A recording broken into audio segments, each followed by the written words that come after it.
Shalom Bapak Ibu yang dikasihi Tuhan, berjumpa kembali di Urban Channel.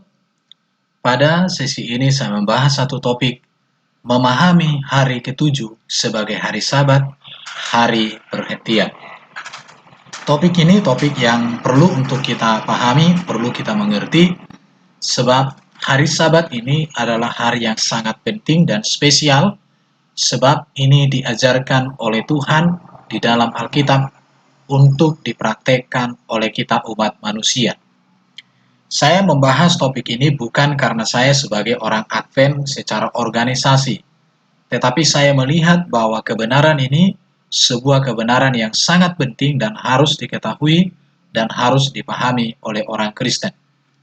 Bapak Ibu yang dikasihi Tuhan, apakah hari Sabat ini adalah bagian dari hukum Taurat? Saya katakan sebelum hukum Taurat diberikan kepada Musa, praktek hari Sabat sudah terjadi sebelum manusia jatuh dalam dosa, tepatnya di Taman Eden. Ketika Allah menciptakan langit dan bumi serta segala isinya, dan pada yang terakhir diciptakan manusia, maka pada hari ketujuh, Tuhan berhenti dalam pekerjaan dan dia beristirahat dan diberikan hari ini sebagai hari peristirahatan kepada manusia. Oleh karena itu, maka saya katakan hari ketujuh atau hari Sabat adalah perintah Allah kepada manusia, dan Allah sudah mewujud nyatakan itu sebelum manusia jatuh di dalam dosa, tepatnya di Taman Eden. Hal ini tertulis di dalam Kejadian pasal 2 ayat 2-3 dikatakan, ketika Allah pada hari ketujuh telah menyelesaikan pekerjaan yang dibuatnya itu, berhentilah ia pada hari ketujuh dari segala pekerjaan yang telah dibuatnya itu. Lalu Allah memberkati hari ketujuh itu dan menguduskannya, karena pada hari itulah ia berhenti dari segala pekerjaan penciptaan yang telah dibuatnya itu. Jadi Allah berhenti pada hari ketujuh, dan kemudian juga umat manusia diperintahkan oleh Tuhan untuk mengadakan hari perhentian pada hari ketujuh. Dari sini kita menarik sebuah pertanyaan, mengapa Allah berhenti pada hari ketujuh? Karena sudah selesai penciptaan. Dan mengapa Tuhan memberkati hari ketujuh? Ini menunjukkan bahwa hari ini menjadi hari yang spesial. Dan mengapa Tuhan menguduskan hari yang ketujuh? Karena hari ini adalah hari yang berbeda dari hari-hari sebelumnya. Maka dikatakan Tuhan berhenti. Dan ini juga ditegaskan dalam Ibrani pasal 4 ayat 4 dikatakan, sebab tentang hari ketujuh pernah dikatakan di dalam suatu nas, dan Allah berhenti pada hari ketujuh dari segala pekerjaannya. Dari sini maka saya mengatakan bahwa hari Sabat, hari perhentian atau hari ketujuh, telah menjadi sebuah praktek yang dikerjakan pada zaman manusia di Taman Eden sebelum manusia jatuh ke dalam dosa. Dan ini adalah hari yang spesial di mana kita mengenang betapa Tuhan menyatakan seluruh karya penciptaan telah sempurna dikerjakan.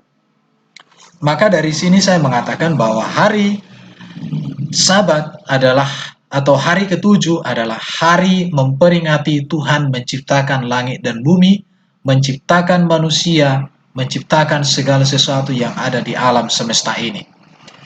Oleh karena itu, maka ketika kita memperingati hari ketujuh ini, maka sesungguhnya kita memperingati dan kita menyadari kita benar-benar kembali kepada keagungan Tuhan, kembali kita menyadari kebenaran-kebenaran Tuhan.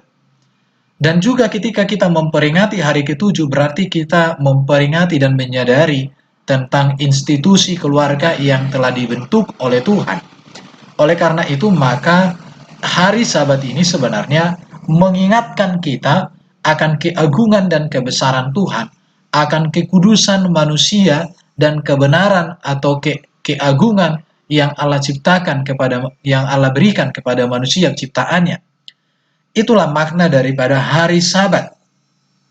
Jadi oleh karena itu maka dengan memperingati hari ketujuh, maka manusia diajarkan untuk kita sadar diri di hadapan Tuhan, untuk kita tunduk kepada keagungan dan kebesaran Tuhan. Inilah sesungguhnya makna dari hari Sabat itu sendiri. Maka hari Sabat ini menjadi sebuah perintah yang penting yang Tuhan berikan kepada manusia. Dan kita melihat bahwa Musa diberikan hukum beristirahat dan beribadah pada hari ketujuh.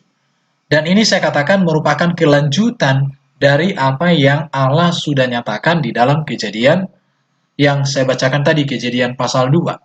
Sebagaimana tertulis di dalam Keluaran pasal 16 ayat 19-30. Tetapi di sini saya mengutipkan beberapa ayat saja. Dikatakan begini, "Perhatikanlah, Tuhan telah memberikan Sabat itu kepadamu. Itulah sebabnya pada hari ke-6 Ia memberikan kepadamu roti untuk 2 hari. Tinggallah kamu di tempatmu masing-masing, seorang pun tidak boleh keluar dari tempatnya pada hari ke-7 itu. Lalu beristirahatlah bangsa itu pada hari ke-7." Jadi di sini kita melihat bahwa hari ke-7 adalah hari yang spesial di mana bangsa Israel harus beristirahat, di mana di dalam peristirahatan itu mereka menyadari siapa hidup mereka di hadapan Tuhan dan siapa Tuhan yang sudah memberikan begitu banyak kebaikan, begitu banyak kebesaran di tengah-tengah daripada hidup mereka. Dan juga kita melihat di dalam Keluaran pasal 20 ayat 8-11 dikatakan, "Ingat dan kuduskanlah hari Sabat. 6 hari lamanya engkau akan bekerja dan melakukan segala pekerjaanmu. Tetapi hari ke-7 adalah hari Sabat Tuhan Allahmu. Maka jangan melakukan sesuatu pekerjaan, engkau atau anakmu laki-laki atau anakmu perempuan, atau hambamu laki-laki atau hambamu perempuan, atau hewanmu atau orang asing yang di tempat kediamanmu. Sebab 6 hari lamanya Tuhan menjadikan langit dan bumi, laut dan segala isinya, dan Ia berhenti pada hari ke-7. Itulah sebabnya Tuhan memberkati hari Sabat dan menguduskannya." Bapak Ibu yang dikasihi Tuhan, kita melihat bahwa hari Sabat itu adalah hari yang spesial. Maka memperingati hari Sabat, sesungguhnya kita mengingat akan apa yang telah Tuhan nyatakan di tengah-tengah dunia ini. Memperingati hari Sabat berarti kita menyadari bahwa hidup kita adalah ciptaan Tuhan. Memperingati hari Sabat berarti kita menyadari bahwa Tuhan itu ajaib, begitu agung. Dan inilah makna daripada hari Sabat. Maka dikatakan menguduskan hari Sabat. Menguduskan artinya di sini membuat hari Sabat itu sebagai hari yang berbeda dari hari-hari yang lain. Berbeda dalam pekerjaan kita, berbeda dalam hubungan kita dengan sesama, berbeda dalam segala sesuatu hal. Kenapa saya katakan berbeda? Karena pada hari Sabat ini adalah sebuah hari perenungan, sebuah hari kesadaran diri, sebuah hari merendahkan diri di hadapan Tuhan yang agung, di hadapan Tuhan yang besar. Kita bisa melihat lagi di dalam Keluaran 23:12. 6 hari lamanya engkau melakukan pekerjaanmu, tetapi pada hari ke-7 haruslah engkau berhenti, supaya lembu dan keledaimu tidak bekerja, dan supaya anak budakmu perempuan dan orang asing melepaskan lelah. Selain hari Sabat, hari perenungan akan kebaikan, kebesaran, dan keagungan Tuhan, tetapi hari Sabat juga adalah hari untuk melepaskan lelah, hari untuk kita mengumpulkan kekuatan kembali, supaya kita ada waktunya, ada kekuatan untuk kita melakukan segala aktivitas kita. Jadi sesungguhnya hari Sabat ini disediakan oleh Tuhan bagi kita, supaya kita menjadi orang yang maksimal sebagai manusia ciptaan Tuhan di tengah-tengah dunia ini. Saya akan menunjukkan lagi beberapa ayat yang sangat tegas mengatakan bahwa kita harus berhenti dan beristirahat atau beribadah pada hari Sabat. Di dalam Keluaran 31 ayat 12-17 dikatakan demikian. "Berfirmanlah Tuhan kepada Musa, katakanlah kepada orang Israel demikian, akan tetapi hari-hari Sabatku harus kamu pelihara, sebab itulah peringatan antara aku dan kamu, turun-temurun, sehingga kamu mengetahui bahwa akulah Tuhan yang menguduskan kamu. Haruslah kamu pelihara hari Sabat. Sebab itulah hari kudus bagimu. Siapa yang melanggar kekudusan hari Sabat itu, pastilah ia dihukum mati. Sebab setiap orang yang melakukan pekerjaan pada hari itu, orang itu harus dilenyapkan dari antara bangsanya. 6 hari lamanya boleh dilakukan pekerjaan, tetapi pada hari yang ketujuh haruslah ada Sabat, hari perhentian penuh, hari kudus bagi Tuhan. Setiap orang yang melakukan pekerjaan pada hari Sabat, pastilah ia dihukum mati. Maka haruslah orang Israel memelihara hari Sabat dengan merayakan Sabat turun-temurun menjadi perjanjian kekal antara aku dan orang Israel. Maka inilah suatu peringatan untuk selama-lamanya, sebab 6 hari lamanya Tuhan menjadikan langit dan bumi, dan pada hari ketujuh ia berhenti bekerja untuk beristirahat. Bapak Ibu yang dikasihi Tuhan, di dalam ayat ini sangat jelas sekali bahwa hari Sabat ini adalah hari yang harus kita kuduskan, hari yang kita gunakan benar-benar untuk mendekatkan diri kepada Tuhan, untuk kita menyembah, memuji keagungan dan kebesaran Tuhan yang Tuhan sudah nyatakan di tengah-tengah kehidupan kita, di tengah-tengah dunia ini. Bahkan kalau kita melihat ayat ini jelas dikatakan orang yang tidak menghargai hari Sabat itu dihukum mati. Bapak Ibu yang dikasihi Tuhan, memang pada zaman Israel ketika mereka hidup di padang gurun, siapa yang melanggar hari Sabat ini dihukum oleh Tuhan. Tetapi sekarang ini kalau Tuhan memakai praktek-praktek seperti itu, maka tentu kita ini sudah sangat jauh melenceng dari apa yang seharusnya kita lakukan. Dan ini sangat jelas, ini perintah dari Tuhan yang Tuhan berikan secara langsung kepada Musa dan menjadi sebuah ketetapan kepada bangsa Israel untuk selama-lamanya, bukan hanya sementara. Mari kita melihat lagi di dalam Ulangan pasal 5 ayat 12 sampai dengan ayat 15 dikatakan, "Tetaplah ingat dan kuduskan hari Sabat seperti yang diperintahkan kepadamu oleh Tuhan Allahmu." Dikatakan, tetaplah ingat. Artinya, mengapa kita disuruh untuk mengingat hari Sabat? Karena hari Sabat ini adalah hari kita merenungkan, mensyukuri segala keajaiban, kebaikan, pertolongan, kasih, dan kebesaran Tuhan yang sudah menyediakan, menciptakan segala sesuatu di alam semesta untuk kehidupan, untuk kebaikan kita. 6 hari lamanya engkau akan bekerja dan melakukan segala pekerjaanmu. Tetapi hari ketujuh adalah hari Sabat Tuhan Allahmu. Maka jangan melakukan sesuatu pekerjaan, engkau atau anakmu laki-laki atau anakmu perempuan, atau hambamu laki-laki atau hambamu perempuan, atau lembumu atau keledaimu, atau hewanmu yang manapun, atau orang asing yang di tempat kediamanmu, supaya hambamu laki-laki dan hambamu perempuan berhenti seperti engkau juga. Sebab haruslah kau ingat bahwa engkau pun dahulu budak di tanah Mesir, dan engkau dibawa keluar dari sana oleh Tuhan Allahmu dengan tangan yang kuat dan lengan yang teracung.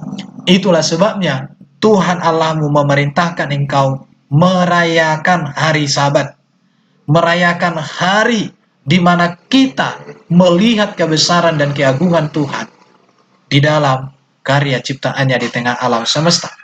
Dan ini juga di Ulangan 16 ayat 18 diulangi lagi, 6 hari lamanya engkau harus makan roti yang tidak beragi. Pada hari yang ketujuh harus ada perkumpulan raya bagi Tuhan Allahmu. Maka janganlah melakukan pekerjaanmu. Dan pada hari yang ketujuh haruslah kamu mengadakan pertemuan kudus. Maka tidak boleh kamu melakukan suatu pekerjaan yang berat. Bapak Ibu yang dikasihi Tuhan, kita melihat ayat-ayat ini secara keseluruhan. Maka di dalam Ulangan 6 ayat 8 dan ayat 25 kita melihat bahwa hari Sabat itu adalah hari pertemuan kudus. Hari untuk orang memuji menyembah Tuhan. Hari untuk melayani sesama dengan perbuatan-perbuatan kasih. Maka di sini dikatakan tidak boleh kamu melakukan suatu pekerjaan yang berat. Artinya kita boleh melakukan pekerjaan-pekerjaan ringan. Bahkan nanti kita akan lihat lebih jelas lagi bagaimana sikap Yesus tentang hari Sabat. Nanti di sana akan lebih saya jelaskan bagaimana sebenarnya hari Sabat itu. Puji Tuhan. Jadi hari Sabat ini adalah untuk semua suku bangsa, bukan hanya untuk orang Israel. Yesaya 56 ayat 1 sampai dengan ayat 8 begini bunyinya. Beginilah firman Tuhan. Taatilah hukum dan tegakkanlah keadilan, sebab sebentar lagi akan datang keselamatan yang daripadaku, dan keadilanku akan dinyatakan. Berbahagialah orang yang melakukannya, dan anak manusia yang berpegang kepadanya. Orang, tidak hanya orang Israel, tetapi tidak hanya juga suku Israel atau Yehuda dan lain sebagainya, tetapi anak manusia yang memelihara hari Sabatku dan tidak menajiskannya, yang menahan diri dari setiap perbuatan jahat. Kalau tadi kita tidak boleh mengerjakan pekerjaan yang berat, harus ada pertemuan. Sekarang tidak boleh melakukan perbuatan yang jahat. Ayat 4, sebab beginilah firman Tuhan, kepada orang-orang kebiri yang memelihara hari Sabatku, dan yang memilih apa yang kukehendaki, dan yang berpegang kepada perjanjianku. Kepada mereka akan kuberikan dalam rumahku dan lingkungan tembok-tembok kediamanku suatu tanda peringatan dan nama. Itu lebih baik daripada anak lelaki dan perempuan. Suatu nama abadi yang tidak akan lenyap akan kuberikan kepada mereka. Baru di dalam ayat 6 dikatakan, dan orang-orang asing yang menggabungkan diri kepada Tuhan untuk melayani Dia, untuk mengasihi nama Tuhan, dan untuk menjadi hamba-hambanya, semuanya yang memelihara hari Sabat dan tidak menajiskannya, dan yang berpegang pada perjanjianku, mereka akan kubawa ke gunungku yang kudus, dan akan kuberi kesukaan di rumah doaku. Aku akan berkenan kepada korban-korban bakaran dan korban-korban sembelihan mereka yang dipersembahkan di atas mezbahku, sebab rumahku akan disebut rumah doa bagi segala bangsa.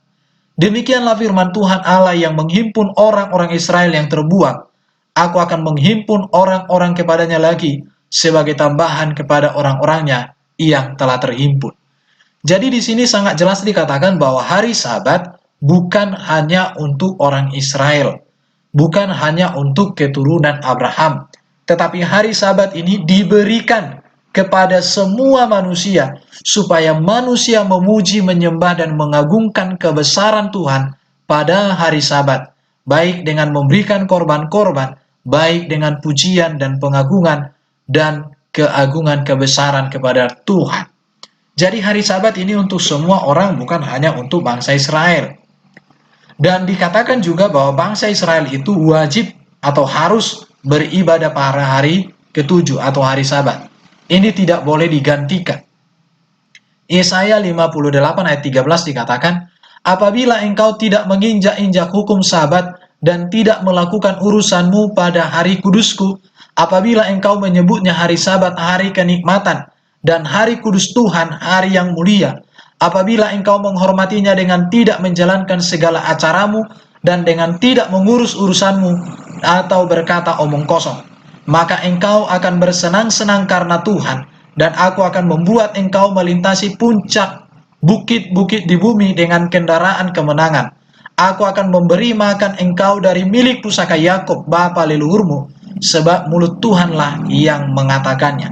Bapak Ibu yang dikasihi Tuhan, ini sebuah perintah yang tegas disampaikan oleh Tuhan kepada kita semua, supaya kita menjadikan hari Sabat itu sebagai hari kenikmatan, hari Sabat itu sebagai hari yang mulia, di mana kita menghormati Tuhan, di mana kita memfokuskan hidup kita kepada Tuhan. Kita tidak berfokus kepada diri kita, kepada pekerjaan kita, atau kepada segala sesuatu yang menyita perhatian kita dari Tuhan. Maka hari Sabat ini harus kita hargai, harus kita benar-benar menjadikannya sebagai hari khusus untuk Tuhan. Dan ketika kita melakukan hari Sabat seperti yang diperintahkan Tuhan, maka dikatakan kita akan mengalami sukacita, mengalami damai sejahtera, mengalami kemenangan, dan kita akan mendapatkan berkat-berkat. Ini sebuah janji Tuhan tentang hari Sabat. Dan oleh karena itu maka saya katakan hari Sabat adalah sebuah hari yang sangat memiliki arti yang sangat besar untuk kita praktekkan dalam hidup kita untuk kemuliaan Tuhan. Dan kalau kita masuk ke dalam perjanjian baru, sangat jelas dikatakan bahwa Yesus taat melakukan hari Sabat. Jika Yesus taat melakukan hari Sabat, maka seharusnya kita orang Kristen pun meneladani Yesus. Di dalam Markus pasal 1 ayat 21 dikatakan, mereka tiba di Kapernaum, Setelah hari Sabat mulai, Yesus segera masuk ke dalam rumah ibadat dan mengajar. Jadi Yesus di sini benar-benar mempergunakan atau melakukan taat kepada hari Sabat untuk sesuatu hal yang memuliakan Tuhan, sesuatu hal yang membangun, sesuatu hal yang berarti. Kalau kita membaca lagi di dalam Markus pasal 6 ayat 2 dikatakan, pada hari Sabat ia mulai mengajar di rumah ibadat dan jemaat yang besar takjub ketika mendengar dia. Dan mereka berkata, dari mana diperolehnya semuanya itu?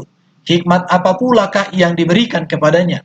Dan mujizat-mujizat yang demikian bagaimanakah dapat diadakan oleh tangannya? Dari sini kita melihat bahwa Yesus sangat menghargai hari Sabat dan dia mengajar menggunakan itu sebagai hari untuk orang hidup dalam ibadat kepada Tuhan, hidup dalam pujian dan penyembahan, pengagungan kepada nama Tuhan. Di dalam Lukas 4 ayat 31 juga dikatakan, kemudian Yesus pergi ke Kapernaum, sebuah kota di Galilea, lalu mengajar di situ pada hari-hari Sabat. Jadi hari Sabat ini hari untuk belajar firman Tuhan. Hari Sabat ini hari perkumpulan untuk merenungkan karya penciptaan, keagungan dan kebesaran Tuhan. Baru kita lihat lagi Lukas 6 ayat 6. Pada suatu hari Sabat lain, Yesus masuk ke rumah ibadat, lalu mengajar. Di situ ada seorang yang mati tangan kanannya.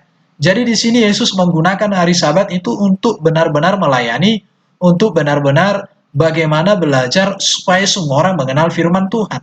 Dalam Lukas 13 ayat 10 juga, pada suatu kali Yesus sedang mengajar dalam salah satu rumah ibadat pada hari Sabat. Jadi hari Sabat ini menjadi hari yang spesial bagi Yesus sendiri.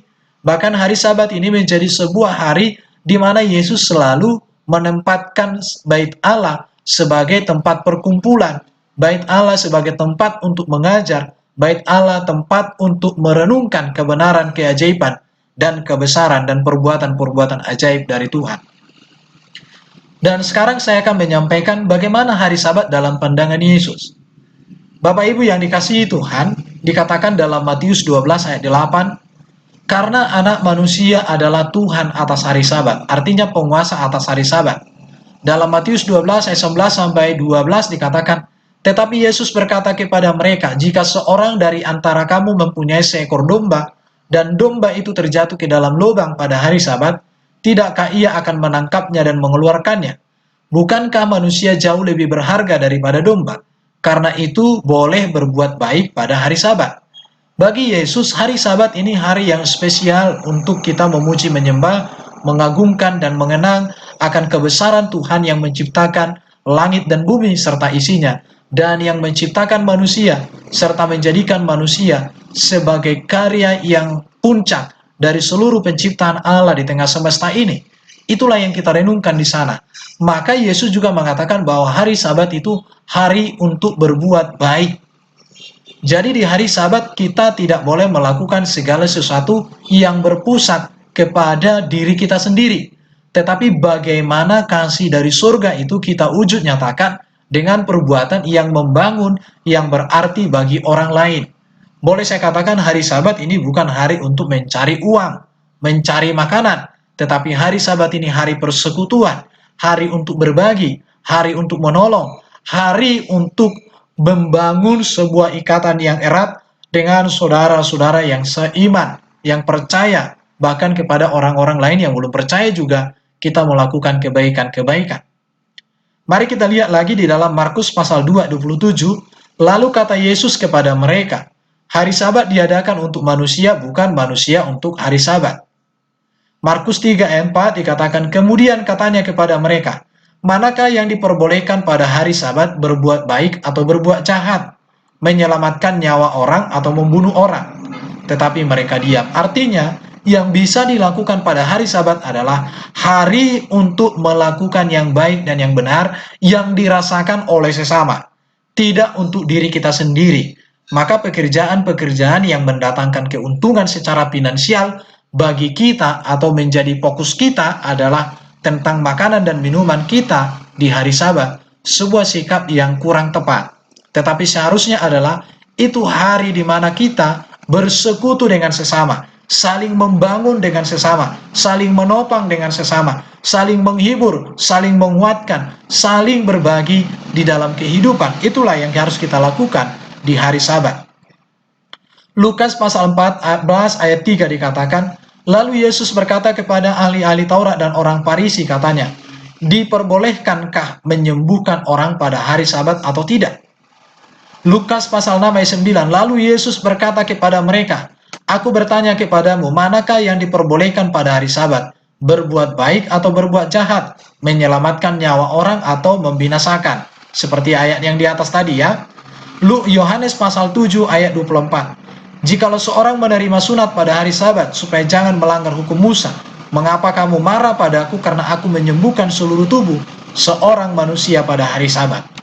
Jadi artinya Yesus menghargai hari Sabat dan menggunakan hari Sabat untuk melayani, untuk mengajar, untuk memberitakan firman Tuhan, dan untuk menolong dan untuk membantu orang-orang lain. Itu yang sangat ditekankan oleh Yesus. Bukan memang Yesus di sini ada cari uang atau murid-murid cari uang, tidak ada.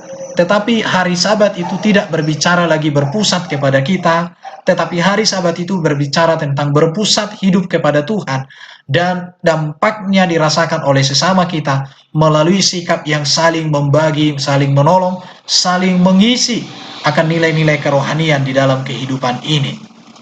Baru kalau kita masuk lagi di dalam kisah para rasul itu beribadah pada hari Sabat. Kisah Rasul 13 ayat 14 dikatakan, dari Perga mereka melanjutkan perjalanan mereka, lalu tiba di Antioquia di Pisidia. Pada hari Sabat mereka pergi ke rumah ibadat lalu duduk di situ. Jadi para rasul itu beribadah pada hari Sabat. Kisah Rasul 13 ayat 42. Ketika Paulus dan Barnabas keluar, mereka diminta untuk beribadah, berbicara tentang pokok itu pada hari Sabat berikutnya. Jadi hari Sabat menjadi hari hari dan kesempatan para rasul itu melayani, memberitakan, dan membicarakan kebenaran-kebenaran firman Tuhan. Kisah Rasul 13 ayat 44. Pada hari Sabat berikutnya datanglah hampir seluruh kota itu berkumpul untuk mendengar firman Allah. Jadi hari Sabat di sini hari untuk beribadah, hari untuk belajar firman Tuhan, hari untuk memberitakan Injil. Kisah Rasul 16 ayat 13, pada hari Sabat kami keluar pintu gerbang kota. Kami menyusur tepi sungai dan menemukan tempat sembahyang Yahudi yang sudah kami duga ada di situ. Setelah duduk kami berbicara kepada perempuan-perempuan yang ada dalam perkumpulan di situ. Artinya hari Sabat tempat untuk berkumpul, dan ini menjadi sebuah kebiasaan dan sebuah ketetapan yang sudah Tuhan berikan kepada orang Yahudi dan kepada semua orang, semua bangsa, supaya menghargai hari Sabat Tuhan. Kisah Rasul 17 ayat 2 dikatakan, seperti biasa Paulus masuk ke rumah ibadat itu. 3 hari Sabat berturut-turut ia membicarakan dengan mereka bagian-bagian dari kitab suci. Jadi di sini katakan seperti biasa, artinya Paulus ini sudah mempraktekkan ibadah pada hari Sabat. Maka dikatakan dia juga memberitakan dan melayani pada hari Sabat. Jadi hari Sabat ini hari yang khusus untuk orang Kristen seharusnya melayani, memuji, memuliakan Tuhan, belajar firman Tuhan. Kisah Rasul 18 ayat 4 dikatakan, dan setiap hari Sabat Paulus berbicara dalam rumah ibadat dan berusaha meyakinkan orang-orang Yahudi dan orang-orang Yunani. Jadi hari Sabat di sini adalah hari untuk beribadah. Hari di mana bangsa Israel dan orang percaya, orang Kristen seharusnya berkumpul. Jadi saya katakan dalam penciptaan sebelum jatuh dalam dosa, hari Sabat sudah ada. Ketika Tuhan memakai bangsa Israel, hari Sabat sebagai perjanjian kekal. Bahkan juga di zaman para nabi, hari Sabat menjadi hari yang harus bagi semua suku-suku bangsa di dunia ini. Itu tadi dikatakan di dalam Yesaya. Dan sekarang juga Yesus sendiri menghargai, melakukan, mempraktekkan ibadah pada hari Sabat. Demikian juga para rasul sangat mempraktekkan dan menghargai hari Sabat. Pertanyaannya, mengapa orang Kristen beribadah pada hari Minggu? Mengapa bukan pada hari Sabat, hari Sabtu? Apakah ini sesuai dengan apa ayat-ayat yang saya baca tadi? Inilah menjadi pergumulan kita orang Kristen. Bapak Ibu yang dikasihi Tuhan, alasan secara umum yang beberapa kali saya temukan, bahwa orang Kristen beribadah pada hari Minggu, alasannya adalah Yesus bangkit pada hari pertama, yaitu hari Minggu. Markus 16 ayat 9 dikatakan, setelah Yesus bangkit pada hari pertama minggu itu, ia mula-mula menampakkan diri kepada Maria Magdalena. Alasan orang Kristen kebanyakan mengatakan bahwa beribadah pada hari Minggu untuk memperingati hari kebangkitan Kristus. Tetapi ini mendatangkan pertanyaan, mengapa bukan hari kedatangan, hari kelahiran Yesus? Mengapa bukan hari kematian Yesus? Mengapa bukan hari kenaikan Yesus ke surga yang dijadikan sebagai hari untuk beribadah secara rutin? Ini menjadi pertanyaan-pertanyaan. Yang berikut, Yesus hadir pada pertemuan murid-murid pada hari pertama ketika mereka berkumpul. Dikatakan di Yohanes 20 ayat 19. Ketika hari sudah malam pada hari pertama minggu itu, berkumpullah murid-murid Yesus di suatu tempat dengan pintu terkunci karena takut. Pada waktu itu datanglah Yesus dan berdiri di tengah-tengah mereka dan berkata, damai sejahtera bagi kamu. Beberapa ayat ini menunjukkan bahwa ada perkumpulan di hari pertama dan juga Yesus bangkit pada hari pertama. Para rasul mengadakan perkumpulan juga pada hari pertama, dikatakan Kisah Rasul 20 ayat 7. Pada hari pertama minggu itu ketika kami berkumpul memecahkan roti, Paulus berbicara dengan saudara-saudara di situ karena ia bermaksud untuk berangkat pada keesokan harinya. Pembicaraan itu berlangsung sampai tengah malam. Jadi di sini murid-murid berkumpul pada hari pertama dan mereka memecahkan roti, dan ini adalah perpisahan untuk keberangkatan Paulus dalam memberitakan Injil. Dan ini sebuah perkumpulan, tetapi tidak ada di sini perintah bahwa ini menjadi sebuah ketetapan yang harus dikerjakan, tidak ada. Demikian juga ketika Yesus hadir di tengah perkumpulan murid-murid di dalam Yohanes 20 ayat 19, tidak ada di sini sebuah ketetapan bahwa ini harus menjadi sebuah kebiasaan atau sebuah hukum yang harus dilakukan. Baru kita melihat lagi hari pertama pada setiap minggu dijadikan jemaat Korintus sebagai kesempatan untuk menyisihkan persembahan untuk kepentingan pelayanan. Dan lagi-lagi di dalam ayat ini tidak menjadi sebuah ketetapan beribadah. Kisah Rasul 16 ayat 2 dikatakan, pada hari pertama dalam tiap-tiap minggu, hendaklah kamu masing-masing sesuai dengan yang kamu peroleh, menyisihkan sesuatu atau menyimpan di rumah, supaya jangan mengumpulkan itu baru diadakan kalau aku datang.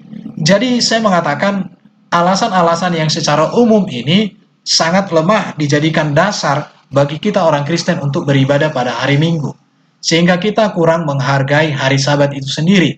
Padahal hari Sabat itu sesuatu hari yang sangat berarti, sangat bernilai, dan ini memiliki makna yang luar biasa, dan ini harus menjadi sebuah ketetapan kepada semua orang yang percaya kepada Allah Sang Pencipta.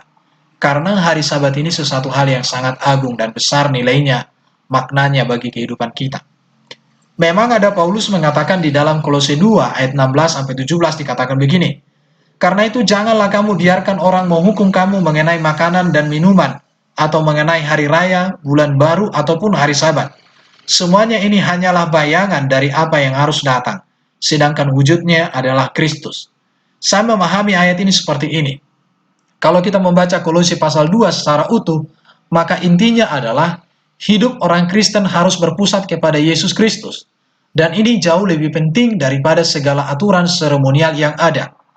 Artinya, orang merayakan hari Sabat, tetapi hidupnya tidak berpusat kepada Kristus, maka perayaan hari Sabat itu tentu tak ada nilai.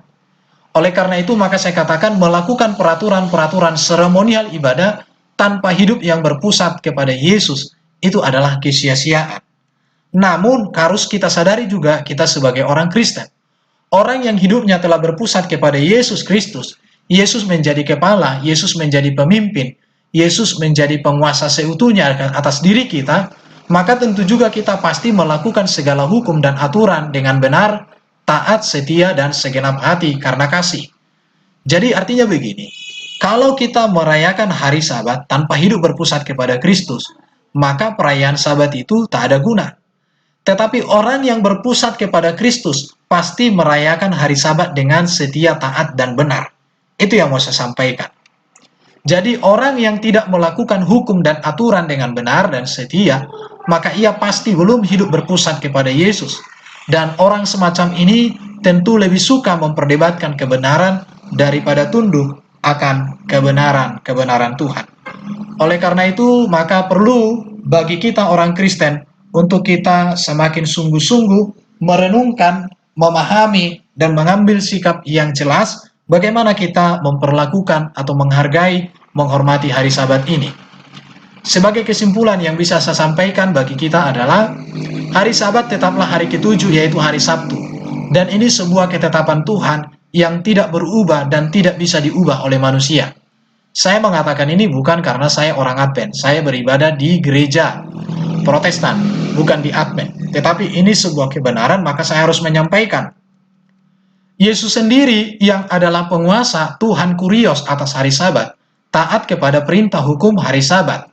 Dan hal ini diteruskan oleh para muridnya pada zaman gereja mula-mula. Saya sudah tunjukkan ayatnya. Yesus dan para rasul tidak pernah mengganti hari Sabat menjadi hari lain. Hal ini menegaskan bahwa hukum hari Sabat adalah ketentuan yang telah ada sejak penciptaan selesai, yang diberikan kepada bangsa Israel sebagai umat pilihan Tuhan yang melalui hambanya Musa. Dan ini menjadi sebuah ketetapan hukum kepada umat Israel sepanjang masa, bahkan juga kepada orang-orang non-Israel. Bahkan hari Sabat ini bukan hanya sebuah hukum dan ketetapan untuk bangsa Israel semata, tetapi juga kepada semua bangsa-bangsa yang datang beribadah kepada Allah Israel, kepada Allah yang hidup. Saya mau katakan bahwa Kristen beribadah pada hari Minggu tidak bisa dikatakan mengganti posisi hari Sabat. Sebab sejauh ini yang menjadi alasan orang Kristen beribadah pada hari Minggu bukan sebagai pengganti hari Sabat, tetapi merupakan sebuah peringatan bahwa Yesus bangkit pada hari pertama, yaitu hari Minggu. Atas alasan ini yang saya temukan, jadi bukan sebagai pengganti hari Sabat. Oleh karena itu, maka kita orang Kristen harus merenungkan kembali tentang betapa pentingnya hukum hari Sabat hari ketujuh ini untuk kita lakukan, untuk kita praktekkan, untuk kita kerjakan dalam hidup kita. Saya tidak bisa lagi mengubah hal ini karena saya tidak punya kuasa untuk mengubah bahwa kita harus merayakan hari Sabat. Tetapi mari kita kembalikan kepada diri kita masing-masing dan bisa kita rayakan hari Sabat di rumah kita masing-masing. Bapak Ibu yang dikasihi Tuhan, ini sebuah kebenaran yang saya temukan di dalam Alkitab dan saya membagikan kepada kita semua. Kalau ada masukan, ada pertanyaan, atau ada perbedaan pendapat, boleh dituliskan di kolom komentar supaya kita merenungkan, belajar bersama-sama, supaya kita kembali kepada apa yang Allah katakan di dalam Alkitab. Kita belajar tunduk kepada kehendak Tuhan, bukan kepada kehendak kita sendiri. Terima kasih Bapak Ibu sudah mendengarkan pemaparan saya ini. Kiranya damai dari surga terus memerintah berkuasa di dalam hidup kita. Mari kita menjadikan hari Sabat sebagai hari yang spesial untuk kita merenungkan kebesaran keagungan Tuhan. Bahwa hari Sabat mengingatkan kita akan ciptaan Tuhan, satu laki-laki dan satu wanita. Oleh karena itu maka LGBT adalah hasil dari tidak merenungkan arti kebesaran Tuhan. Puji nama Tuhan, puji nama Tuhan. Segala hormat hanya kepadanya selama-lamanya. Amin. Shalom.